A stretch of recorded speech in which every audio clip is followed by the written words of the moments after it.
함께 아들을 믿는 믿음으로라고 하는 제목으로 말씀을 나누게 되는데, 믿음으로 새로운 시리즈가 시작이 됩니다. 지난주 설교 혹시 기억하세요? 매년 첫 주일은 무슨 설교하죠? 예배에 대한 설교를 하고, 지난주에는 익숙해서 제가 이런 반응은 이제 마음 상하지도 않아요. 다윗의 장막을 회복하라, 다윗의 장막에 대한 이야기를 했어요. 이제 오늘은 진짜 이 믿음에 대한 이야기를 여러분들과 나누게 될 텐데, 우리들이 그런 질문, 의문을 가지고 내가 가지고 있는 믿음이 진짜 믿음인가? 그리고 우리의 신앙은 어떤 모습인가? 이런 의문을 가지고 한번 풀어가 봤으면 좋겠고, 제가 여러분들에게 맞는 정답을 드리는 것이 아니라 제가 고민했던, 제가 생각했던 것들이 여러분들에게도 어쩌면 답이 될 수도 있겠다. 그래서 이제 질문을 가지고 우리들이 함께 들어가면 좋을 것 같아요. 2026년 우리 한 해 주제가 믿음 안에 서예요, 믿음 안에 서예요. 네, 믿음 안에 서, stand firm. 우리가 어떻게 믿음 안에 굳게 설 수 있을까? 우리들이 제대로 된 믿음을 알지 못하면 믿음 안에 설 수 없을 것 같아요. 왜냐하면 제대로 된 믿음이 아닌 열심은 하나님과 멀어지게도 할 수 있다는 생각이 들어서 오늘 우리의 믿음을 또 점검합니다. 제가 여러분들에게 생각하는 이야기 하나를 이렇게 준비를 했는데, 이 이야기가 제가 보통 설교 시간에 이렇게 쓰는 그런 표현들이 아니고 조금 마음을 상하게 할 수 있는 표현도 있는데, 이걸 할까요 말까요? 하지 마요? 해요? 네, 여러분들이 하라 그래서 하는 거예요. 마음을 상하거나 상처받지 말고. 자, 시골에 혼자 사는 한 할머니가 강아지와 함께 살았습니다. 이 할머니에게는 강아지가 가족과 같은 존재였고 늘 함께 자고 함께 먹고 함께 생활을 했습니다. 강 건너편에 있는 교회를 갈 때도 늘 그 개와 함께 갔습니다. 그러던 어느 날 할머니가 노안으로 돌아가시게 되었습니다. 그런데도 이 강아지는 강 건너 교회에서 종소리가 울리자 혼자서 교회에 나왔다고 합니다. 왜냐하면 종소리만 울리면 교회에 가는 것이 습관이 되었기 때문입니다. 그래서 이런 이야기를 합니다. 습관적으로 때가 되면 교회에 나오는 사람을 개 같은 신앙을 가진 사람, 그나마 습관적으로도 신앙생활을 하지 못하는 사람을 개만도 못한 신앙을 가진 사람. 자, 이게 제가 상처받지 말라 그랬어요. 비하하거나 이러려고 그런 의도가 아니라, 우리의 신앙은 이게 어떤 신앙인가? 여기에서 빗대어 얘기했던 것처럼 우리들이 그냥 습관적인 그런 신앙생활을 하고 있는가? 아니면 그런 습관적인 신앙생활도 하지 못하는 사람은 아닌가? 또 우리의 신앙생활에서 가장 본질적인 문제는 하나님을 믿고 살아가는 우리들에게 감사와 만족이 있는가? 여러분들에게 드리는 질문이에요. 내가 오늘 예배 드리러 나왔어요. 평생을 신앙생활을 하라요. 야, 나는 예수 믿고 살아가는데 너무 감사해. 나에게는 만족함이 있어. 그런 고백을 하는가? 아니면 오늘 우리는 이 자리에서도 무언가 부족감, 불만족, 그래서 우리는 불평을 하면서 예배를 드리고 있는가? 아마 우리들에게 불만족스러운 감정과 지금 우리 안에 불평이 있다면 명확하게 우리들이 하나님과 멀어져 있다는 증거입니다. 굉장히 중요한 점검 포인트입니다. 사도 바울은 빌립보서 4장 11절에서 이런 고백을 하죠. 내가 궁핍함으로 말하는 것이 아니니라. 어떠한 형편에든지 내가 자족하기를 배웠노라. 위대한 사도 바울, 그는 끊임없는 배움을 통해 그의 믿음이 쌓여져 갔고, 그는 이 믿음, 그가 배웠던 믿음은 뭐냐면 내가 궁핍함으로 말하는 것이 아니라 어떤 형편에든지 나는 자족하기를 배웠다. 그러니까 여러분, 이 빌립보서는 사도 바울이 감옥에서 빌립보에 있는 교인들에게 편지를 하고 있는 거거든요. 이 고백을 하고 있는 사도 바울의 표정이 어땠을까요? 사도 바울은 감옥에 있지만 그가 평안한 마음으로 이런 고백을 하고 있지 않았을까? 제가 제 신앙을 이렇게 빗대어서 생각을 해봅니다. 제 삶에 가장 곤고했던 때, 제가 목회를 하면서 가장 곤고했던 때 생각해보면 제 삶의 환경이 어려웠던 때가 아니었어요. 제가 이 말씀은 2007년도에 제가 몸이 많이 아플 때, 그때는 제가 어머니 기도실에 늘 가서 기도할 때였어요. 그때 깨닫게 하셨던 내 신앙의 모습이었어요. 그래서 한번 여러분들도 함께 이 신앙의 모습을 한번 돌아보자고 하는 건데, 그 2007년 무렵 만나교회는 제가 젊은 나이에 목회를 시작하면서 정말 놀라운 부흥을 경험하던 시기였어요. 그때는 그 1, 2, 3, 4부 한 5번 예배를 드릴 때 다 교인을 합해도 여기 있는 사람만큼도 되지 않는 그런 정도의 교회에서 이제 시작을 했는데, 정말 기적과 같이 1년에 딱 출석 성도가 1,000명씩 이렇게 늘어갔어요. 별로 안 놀랍죠? 예, 1,000명씩 늘어갔는데, 그때는 이렇게 예배당이 다 비어 있었으니까 1,000명씩 늘어갈 때 이렇게 예배 시간에 사람이 늘어나는 것이 눈에 보일 때였어요. 야, 정말 그때 제가 이 정도 부흥을 하면 이 젊은 나이에 교회가 이렇게 잘 부흥을 하는데 기뻐해야 되는데, 저에게는 평안함이 없었어요. 왜 나에게는 그 상황 가운데서 잃어버린 평안을 잃어버리고 평강을 잃어버리고 불안한 그런 삶을 살게 되었을까?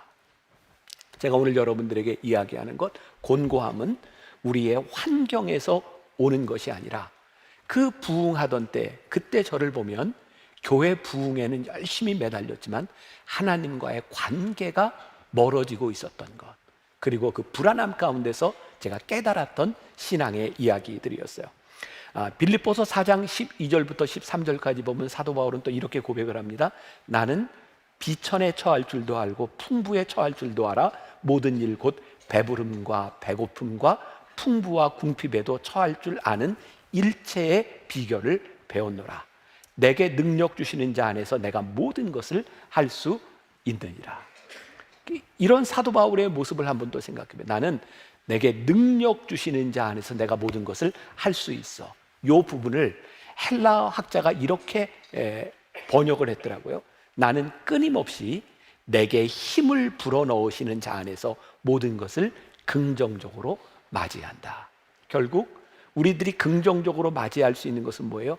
하나님과 나와의 관계 속에 있는 거예요. 저는 어렸을 때 그런 기억이 있습니다. 제가 어린 시절 그 신앙생활을 할 때는 주일 저녁 예배도 있고 수요일 저녁 예배도 있고 했던 그 시절에, 초등학생 때인데도 저녁 예배에 늘 이렇게 참석을 했던 기억이 있어요. 자발적이진 않았고요. 목사님이었던 저희 아버지가 예배에 안 나오면 많이 혼내셨어요. 그래서 아무튼 저녁 예배도 가서 어른들과 함께 이렇게 예배를 드렸어요. 근데 예배를 드릴 때마다 제 그 옆에 주변에는 연세 많은 할머니들이 이렇게 찬송을 할 때면 눈물을 흘리면서 이렇게 늘어지는 이렇게 찬양을 하면서 불렀던 기억이 있어요. 그 찬양 중에 하나가, 저는 늘어지게 안 부를 거예요. 내 영혼이 은총 입어 중한 죄짐 벗고 보니 슬픔 많은 이 세상도 천국으로 와. 높은 산이 거친 들이 조마디나 궁궐이나 내 주 예수 모신 곳이 그 어디나 하늘나라 할렐루야 찬양하세 내 모든 죄 사함 받고 주 예수와 동행하니 그 어디나 하늘 주 예수와 동행하니 그 어디나 하늘나라. 주 예수와 동행하니 그 어디나 하늘나라. 결국 우리의 신앙은 하나님과 우리들 사이의 관계의 끈을 가지고 있는 이상, 우리는 우리들의 삶의 어떤 환경 가운데서도 만족감, 그것이 긍정으로 채워질 수 있는 것이구나. 다시 이야기해요. 오늘 우리들의 삶에 이 만족감, 우리들의 평강이 사라져 버렸다면 하나님과 우리들 사이의 관계를 다시 생각해 보아야 된다. 이것이 신앙이다. 사도 바울이 끝까지 붙들었던 것이 뭐냐면 바로 갈라디아서 2장 20절 오늘 본문의 말씀이에요. 오늘부터 3주 동안 똑같은 본문을 가지고 우리가 3번 말씀을 나누게 됩니다. 내가 그리스도와 함께 잠깐만, 오늘은요 제가 막 찬양하고 부흥회처럼 할 거예요. 그리고 찬양도 막 따라 부르고 싶으면 막 따라 불러도 돼요. 그리고 갈라디아서 2장 20절은 우리가 외우라 그러면 잘 안 외워질 텐데 이 찬양을 통해서 3주 동안 완전히 외우게 될 거예요. 십자가에 못 박혔나니 그런즉 이제 내가 사는 것이 아니요 오직 내 안에 그리스도께서 사신 것이라. 오늘 그리스도와 함께 죽음, 그리고 그리스도 안에서 사는 것, 그리고 그 아들을 믿는 믿음 안에서 사는 것에 대한 말씀을 나누려고 합니다. 자, 다시 이제 오래전 제가 이 말씀을 이렇게 준비하게 되었던, 그때 저에게 주셨던 어떻게 보면 큰 은혜 가운데 하나죠. 그때는 제가 이제 몸이 많이 아파서 제주에서 요양을 할 때였는데, 제가 제주에서 요양을 하게 된 이유 가운데 하나가, 그때는 뭐 아무리 병원을 다녀도 제가 이제 병명도 찾을 수가 없고, 저는 뭐 이렇게 걷기도 힘든 상황이었고, 그래서 이제 한의원을 가게 돼서 팔체질 한의원을 가게 됐는데, 그 한의사 선생님 장로님이 저한테 목사님은 바다로 가야 삽니다 그러더라고요. 그 제주를 간 거예요, 바다로. 근데 진짜 제주에 갔더니 며칠을 있는 동안 몸이 회복되는 것처럼 느껴지더라고요. 그래서 비행기를 타고 김포공항에 딱 내리면 아파요. 또 아파. 정말 이게 놀라운 일이에요. 제주로 가야 되겠다. 그래서 그때 이제 설교도 하지 못하고 제주에 가서 이렇게 요양할 때였습니다. 근데 몸이 많이 안 좋으니까 그때 제가 오래전에 제주에 있는 그 DTS 열방대학에 제가 강의를 이렇게 허락을 했었는데, 제 몸 상태가 강의를 할 수 없었어요. 그래서 제가 혹시라도 내가 의자에 앉아서라도 내가 며칠 할 수 있으면 하겠는데 내 상태가 그렇게 좋지 않습니다. 의자에 앉아서 해도 좋다. 그래서 제가 이제 강의를 하러 갔어요. 강의를 하기 전에 거기 있는 DTS에 있는 그 학생들과 함께 찬양을 이렇게 할 때였어요. 그때 불렀던 찬양이 전능하신 하나님 찬양, 언제나 동일하신 주, 전능하신 하나님 찬양, 영원히 다스리 전능하신 하나님 찬양, 언제나 동일하신 주, 전능하신 하나님 찬양, 영원히 다스리네. 이 찬양을 하는데요, 와, 하나님이 나를 다스리시는가? 내가 하나님의 다스림 가운데 있는가? 그리고 그때 내가 이렇게 불안했던, 내 안에 평강을 잃었던 이유 가운데 하나가 내가 하나님의 다스림 가운데 있지 않았구나, 내가 하나님의 통제 가운데 있지 않았구나, 내가 하나님께 나를 맡기지 못하고 살고 있었구나, 그런 느낌이 저에게 들기 시작했어요. 내가 하나님의 통제 아래 있다면, 하나님의 다스림 가운데 있다면 내가 조바심 내지 않았을 텐데. 다시 조금 전 이야기로 돌아간다면, 제가 30대 후반에 만나교회 담임이 돼서 목회를 하면서 교회가 막 성장하는데도 나에게 평안이 없었던 이유는 내 안에 있는 조바심이었어요. 평안을 잃어버렸던, 기쁨을 잃어버렸던, 자유를 잃어버렸던, 하나님과의 관계보다 내 안에 있었던 조바심으로 인하여 평강을 누리지 못했던 나. 근데 이 찬양이 저에게 큰 은혜로 임하기 시작했어요. 전능하신 하나님 찬양. 오늘 여러분들에게 그런 믿음의 도전을 드리고 싶어요. 오늘 우리들에게 잃어버린 평강, 오늘 우리들에게 찾아오는 불안의 정체가 있다면 오늘 우리들이 하나님의 다스림 가운데 있지 않기 때문은 아닐까. 제가 말씀을 준비하다가 이렇게 한자로 스라라는 말이 있잖아요. 스라에 있다 이런 말 하잖아요. 그 스라라는 말이 무릎 아래에 있다는 말이잖아요. 부모의 스라 뭐 이런 말 쓰잖아요. 그게 뭐예요? 부모의 무릎 아래, 부모의 눈 아래에 있다는 거예요. 아이들은 부모의 스라, 무릎 아래에 있을 때 부모가 돌봐주고, 혹시 이 아이가 부모의 눈을 벗어나서 위험한 곳에 가면 부모가 막아서요. 저희는 그런 이미지가 생겨요. 하나님, 전능하신 하나님 아래, 전능하신 하나님의 슬하에 있다고 하는 것은 하나님의 통제 가운데 있다고 하는 거예요. 우리들이 안전함 가운데 있다는 거예요. 이 안전함을 벗어나면 하나님께서 때때로 우리들을 이렇게 통제하시는데, 그것이 우리들에게 불안함을 가져다 주는 것이 아니라 하나님의 통제 아래에 있기 때문에 우리들이 마음 놓고 이 안에서 자유를 누릴 수 있는 것. 왜? 하나님이 통제하시니까. 우리는 누군가의 통제 아래에 있다고 하는 것을 자유를 빼앗겼다고 생각하는데, 하나님의 통제 아래에 있다고 하는 것은 우리가 무엇을 해도 하나님의 슬하에 있다고 하는 것을 의미하는 것. 그래서 신앙이란, 제가 이렇게 정의를 내려봐요. 안달하거나 만족이 채워지지 않기 때문에 불안해하는 것이 아니다.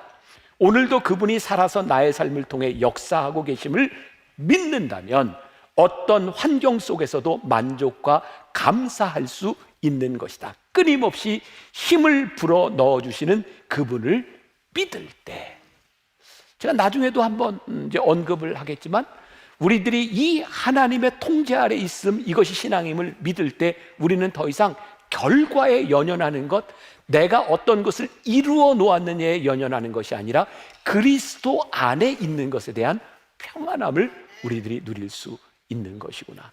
환경에 대한 문제가 아니라. 그럼 제가 오늘 설교를 하고 있지만 제 삶에도 저를 불안하게 하는 많은 요소들이 찾아오겠죠. 불편한 일도 찾아오겠죠. 그때 우리들이 그리스도 안에 있는가, 우리의 신앙을 확증해 볼 수 있는 것. 자, 먼저 제가 깨닫게 되었던, 우리가 아직 죽지 않은 것으로 인하여 우리들이 이 평안함, 올바른 신앙 가운데 들어가지 못하는 것은 아닐까. 제가 DTS 얘기를 했어요. 그때 우리 DTS에 있는 학생들 제가 강의를 하는데, 저는 지금도 마찬가지지만 외부에 가서, 우리 교인들은 제가 형편과 처지를 이렇게 아니까 괜찮은데, 다른 데 가서 설교할 때면 늘 그런 기도를 해요. 하나님, 오늘 여기에 있는 청중들에게 어떤 말씀을 전해야 될까요? 하나님, 하나님께서 원하시는 말씀이 선포되게 해주세요.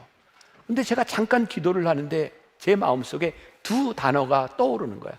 하나는 관계라는 단어와 하나는 상처라는 단어였어요. 제가 이해할 수가 없었어요.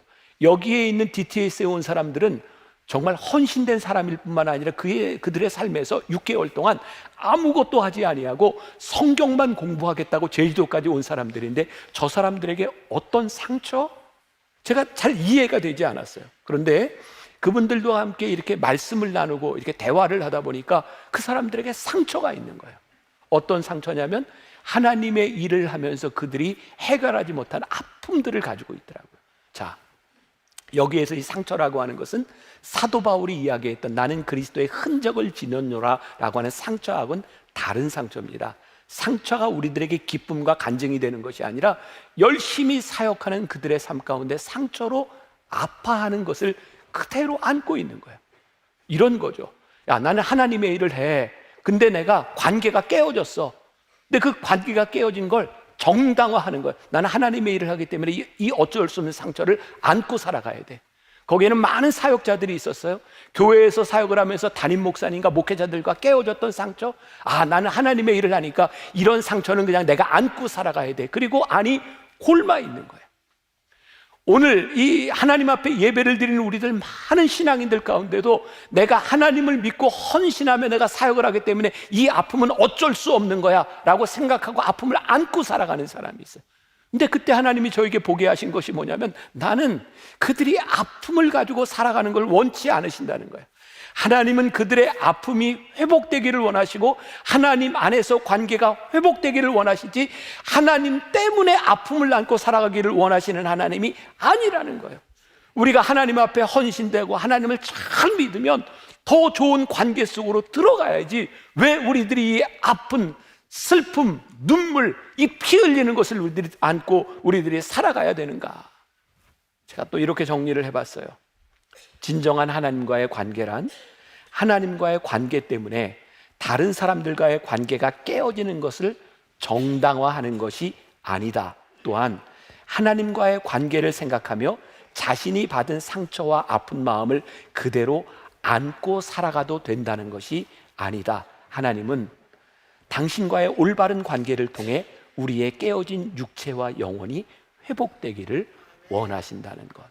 우리의 신앙, 하나님의 관계 속에서 우리들이 회복되어야 돼요.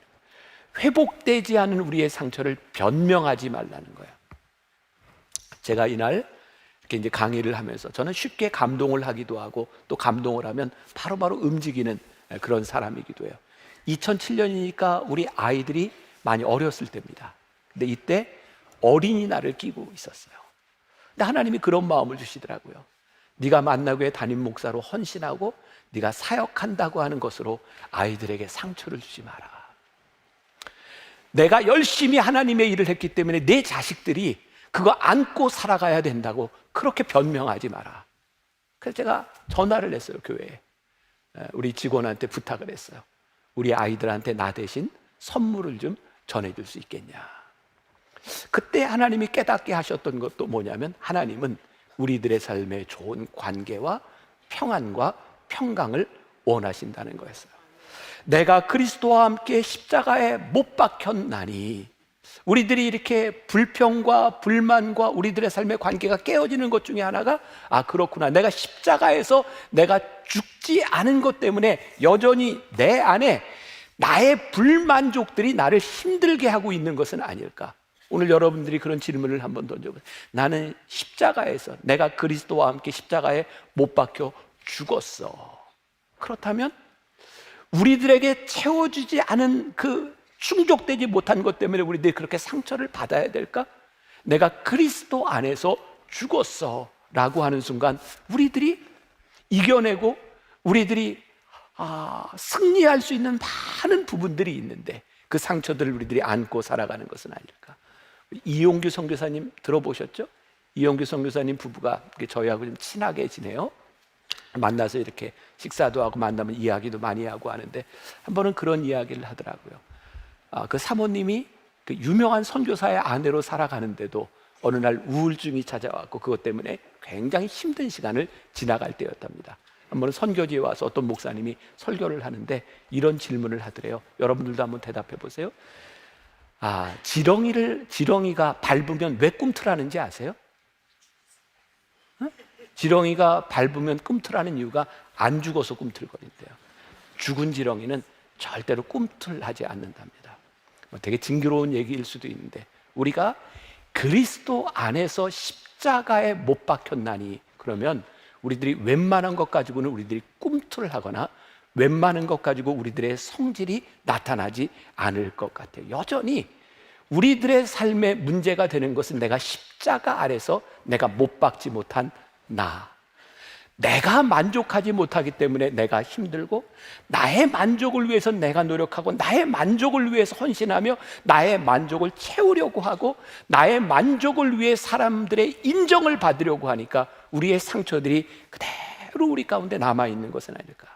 채워지지 않는 기대에 대한 상처들을 헌신이라는 이름으로 감추려고 하고, 나에게 채워지지 않는 만족을 헌신이라는 이름으로 상처를 안고 살아가는 것을 하나님이 기뻐하시지 않는다. 그러면 내가 그리스도 안에서 죽었다고 생각을 하고 십자가에 못 박혔다고 생각하고 있는데도 나에게 여전히 이런 문제가 있다면, 두 번째로 내가 그리스도 안에서 내가 살고 있는가를 한번 생각해 보라. 내가 그리스도 안에 정욕을 못 박았어, 나 여기 죽었어.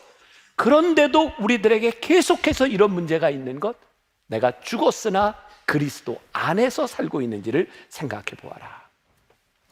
여러분, 불의 전차라고 하는 영화 책을 보신 적 있으실까요? 제가 설교 시간에도 몇 번 이야기한 적이 있어요. 에릭 리들이라고 하는 영국의 파리 올림픽에 아주 유명한 100m 금메달 후보로 참석했던 사람. 그는 정말 신앙이 좋은 사람이었고 그는 이제 선교사 지망생이었어요. 에릭 리들은 늘 어떤 생각을 가지고 있었냐면, 나는 주일에는 뛰지 않는다. 그는 주일을 지키려고 하는 사람이었고, 문제는 파리 올림픽의 100m 예선이 주일날 열렸어요. 에릭 리들은 그 경기에 참여하지 않았고 그게 논쟁이 되었습니다. 이게 맞는 일인가? 유력한 금메달 후보인데 주일을 지키는 것 때문에 경기를 안 하다니, 영국에서 막 논쟁이 일어났던 일이 있어요.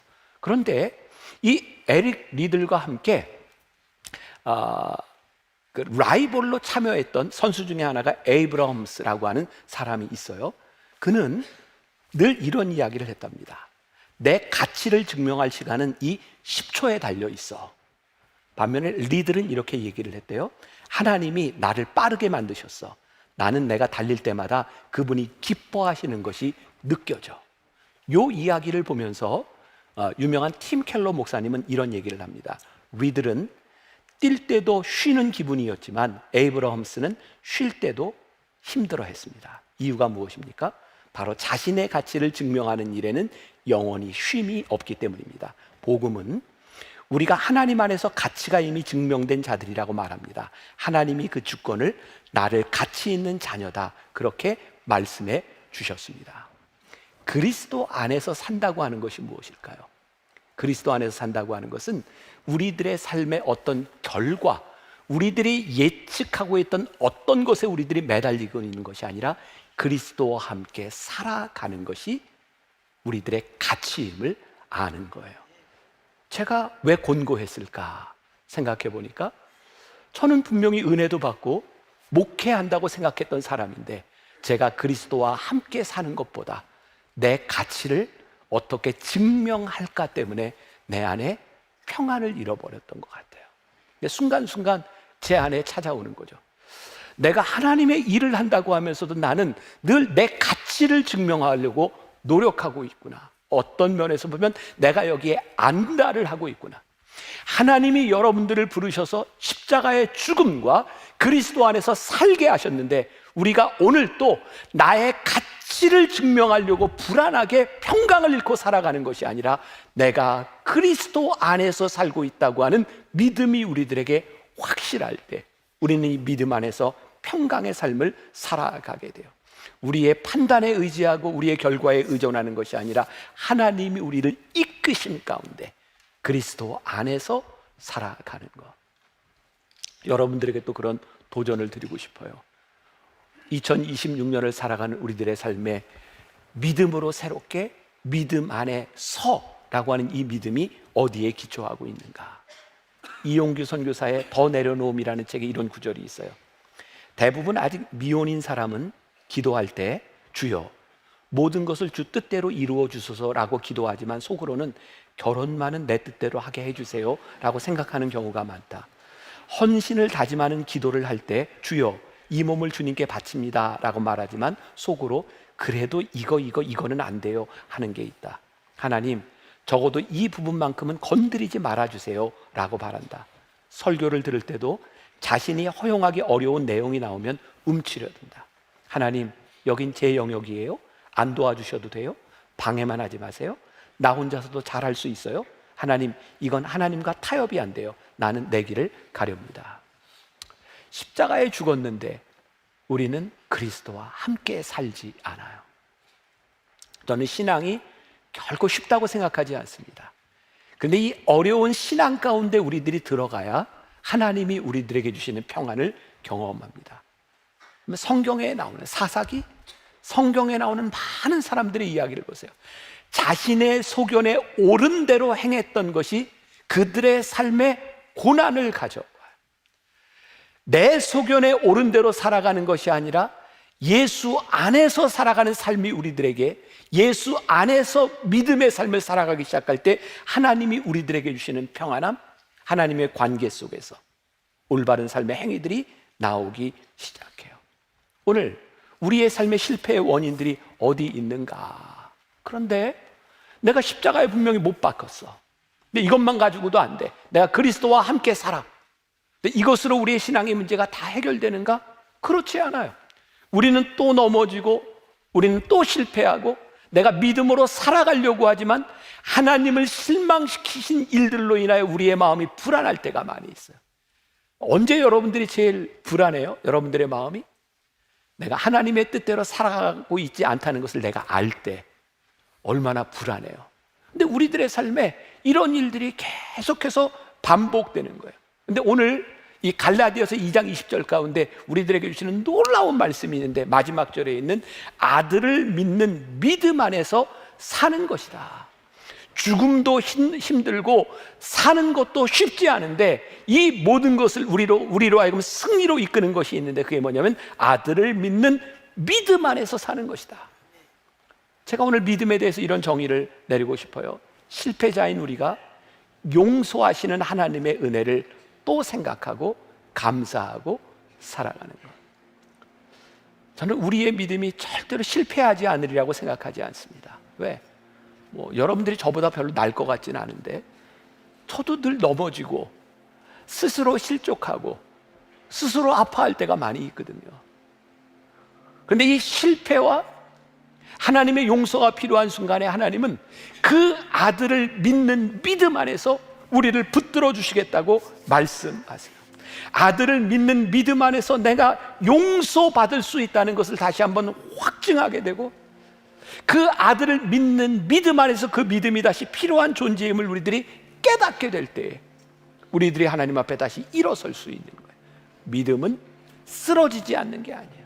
믿음은 다시 일어서는 거예요. 신앙은 우리들의 삶에 아무 문제가 없는 것이 아니라 그 아들을 믿는 믿음 안에서 다시 일어서는 게 우리 신앙이에요. 전 지금까지 이렇게 살아오면서 제 삶에서 제일 감사한 때가 언제냐면 늘 그랬던 것 같아요. 제 아들과 딸, 이제 손녀딸도 생겼는데 기도해 주세요, 이런 말을 들을 때 너무 좋아요.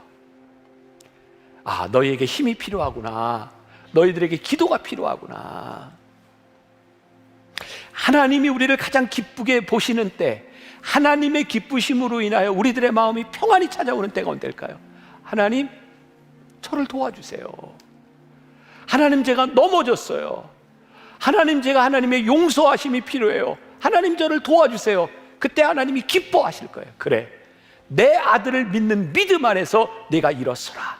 그리고 그 믿음을 붙들고 일어설 때에 우리들에게 주시는 평안함, 우리들에게 주시는 부유함, 실패의 경험, 좌절의 고통 속에서도 그것이 실패한 것이 아니라 다시 믿음으로 일어설 수 있는 것. 우리의 믿음으로 새롭게, 우리의 능력이 아니에요. 뭐로? 그 아들을 믿는 믿음 안에서. 우리 예수의 이름으로 우리 찬양을 부를 때에, 지난주에 제가 말씀 나누면서 우리 다윗의 이야기하면서 미갈 얘기하면서 그랬죠. 미갈이 다윗의 감격을 천박하다고 생각할 때 그 감격을 이해하지 못하는 미갈을 하나님이 저주하셨다. 이 찬양할 때에 예수의 이름으로 일어날 때 여러분들 속에 있는 우울함과 여러분들 속에 있는 죄책감과 여러분들 속에 잃어버렸던 그 평안함, 불안함이 예수의 이름으로 사라지게 하여 주옵소서. 믿음으로 고백하고 선포하고 기도하세요. 하나님, 제가 진짜 제 마음이 어떻게 해야 될지 모르겠어요. 너무 힘들어요. 근데 오늘 우리들에게, 그래, 네가 예수의 이름으로 내 아들을 믿는 믿음 안에서 일어서기를 원하는구나. 하나님, 도와주세요. 하나님의 기뻐하심이 우리들에게 뭐가 되리라? 평안이 되리라. 우리 믿음으로 찬양하고 우리 믿음으로 기도합시다. 예수의 이름, 예수의 우리 믿음으로 하나님, 믿음으로 우리들이 찬양합니다. 예수의 이름으로 우리들이 일어서겠습니다. 주님의 도우심, 예수의 이름으로, 주가 주신 능력으로, 주가 주신 능력으로, 주가 주신 능력으로, 주가 주신 능력으로 일어서니. 우리가 평생 신앙생활을 하며 믿음으로 살아간다고 하는데 왜 우리의 상처가 사라지지 않을까요? 하나님을 믿는 우리들에게 왜 깨어진 이 상처로 인하여 늘 아파해야 된다고 생각할까요? 하나님, 오늘 우리들에게 오셔서 말씀하시는 하나님의 음성을 듣습니다. 사랑하는 딸아, 사랑하는 아들아, 나는 내가 행복했으면 좋겠어. 내 삶의 상처가 치유됐으면 좋겠어. 너를 둘러싸고 있는 어둠의 군세가 예수의 이름으로 물러가기를 원해. 너를 우울하게 하는 일들이 예수의 이름으로 물러가기를 원해. 내 삶의 상처와 내 육신의 연약함이 예수의 이름으로 치유받기를 원해. 오늘 주님의 손을 붙들고 예수의 이름으로 일어서는 성도들이 되게 하여 주옵소서. 예수 안에서 십자가에 못 박힌 우리가 그 아들을 믿는 믿음 안에서 새로워지게 하여 주옵소서. 오늘도 하나님 앞에 나오며 빈손으로 나온 것이 아니라 감사의 고백으로 나온 손길들을 하나님 기억하시고 그 손길들이 주 안에서 복되게 하시고 이 세상 살아가며 물질로 인하여 어려움 당하지 않도록 하나님 그 손을 도우시고 축복하여 주옵소서. 지금은 우리 주 예수 그리스도의 은혜와 하나님 아버지의 무한하신 사랑과 성령의 인도하심이 예수의 이름으로 일어나 그 아들을 믿는 믿음 안에서 담대히 세상으로 나가는 당신의 사랑하는 모든 백성들 위해 지금부터 영원까지 함께 하시기를 간절히 축원하옵나이다. 아멘.